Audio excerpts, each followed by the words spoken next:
This one time in law school, we have a group project and we pair up in threes. Each group has to meet up with another group and talk about something. I can't remember what, some legal mumbo-jumbo. My group sets up a time to meet with another group in a study room. When the time comes, everyone's there, except one of my group mates. They haven't contacted us, so we figure they're just a bit late.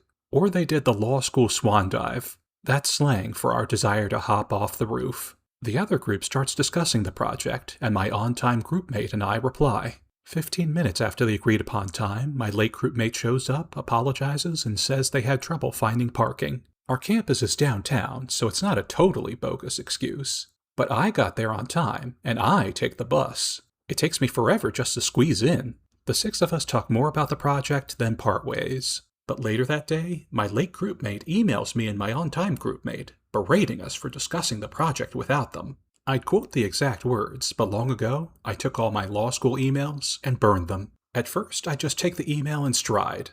My on-time groupmate and I don't reply to the email. And a few days later, we all meet again and finish the project.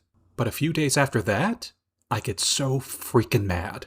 I know I come off like Mr. Rogers, but right now, I feel like Mr. T. I want to reply to the email, bite my late groupmate's head off, and be like, B-word, you were late and didn't tell anyone when to expect you. What did you expect? For all 5 on-time people to just wait for you to grace us with your presence? Either in silence or just chatting about sports? Also, if you've got a problem with me, say it to my face instead of hiding behind a keyboard.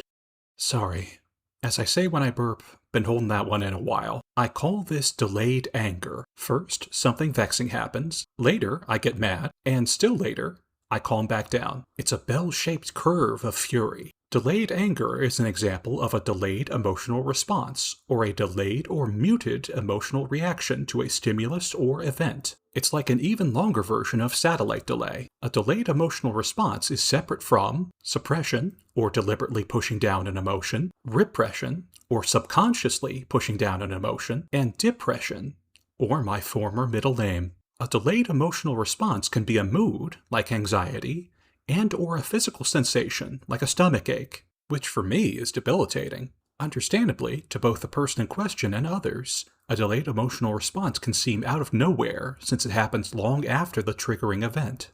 This one time in middle school, I'm deathly ill for over a week. A few days after I get back home, I'm playing a game with Dad and I suddenly burst into tears. He asks what's wrong, and I say, I miss the hospital. Dad looks at me like I'm insane, and I don't blame him. A delayed emotional response results from delayed emotional processing, or a gap between what happens and when you actually feel the emotional impact. It's like when it takes you a long time to get a joke. Possible causes of delayed emotional processing include trauma, dissociation, attention deficit hyperactivity disorder, or ADHD, and autism spectrum disorder, or ASD. Yet another sign I'm probably on the spectrum. Delayed emotional processing is an example of one of the 4 stress responses, which are fight, flight, freeze, and fawn. Fawn as in cringe or flatter, not as in young deer. Specifically, delayed emotional processing is an example of freeze, the brain's way of buying time before emotionally responding to an event.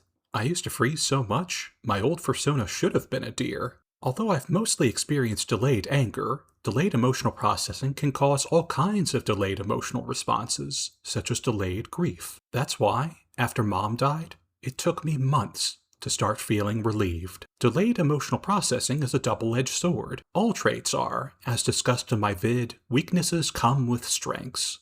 Shameless plug. To quote Alexis Schofield, a delayed emotional response shouldn't be seen as unusual or wrong. It's simply the body's way of protecting itself until the time feels right to confront what happened. That's why I think of delayed emotional processing as social breaks. It lets me slow down and avoid a disaster. For instance, whenever my old boss said something insulting, delayed emotional processing prevented me from exploding at them. Instead, I'd get angry after work and then vent to anyone who'd listen. Of course, the flip side of that coin is, because I took everything in stride, people felt free to treat me however they wanted. To quote Frederick Douglass, find out just what any people will quietly submit to, and you have found the exact measure of injustice and wrong which will be imposed upon them. So my old boss and my late groupmate mistreated me because I let them. Not to victim blame myself, but still, Luckily, there are steps that may help people adapt to delayed emotional processing. Olivia Guy Evans has the following 4 recommendations. 1. Recognize delayed emotional processing as a valid experience, not a personal failing or something to fix. 2. Communicate your needs to others. For instance, tell someone at work, I want to reflect on that feedback. I'll follow up this afternoon. Or say, I'll circle back. Let's put a pin in it. Or whatever corporate jargon is value added. 3. Journal or track your feelings. This can help you connect the dots between the event and your delayed emotion. And 4. Have coping strategies for the emotional wave. This could be deep breathing exercises, listening to calming music, retreating to a low-sensory environment, cuddling a pet or weighted blanket, or engaging in stimming, like rocking or hand flapping. Gonna be real, didn't know stimming was an actual word for something good. Speaking of delays, I recently had a delayed realization. Maybe my late groupmate also had a delayed emotional response. That'd help explain why they didn't berate me and my on-time groupmate until later that day. Of course, even if true, that's just an explanation, not an excuse. But still, that makes it easier for me to empathize with my late groupmate. That and the fact that we were all going through the hell known as law school. Wherever they are, I hope my late groupmate's happy, rather than still practicing law. Thanks for watching. If you haven't already, like and subscribe. It helps me grow. If you've ever had a delayed emotional response, leave a comment about how it went.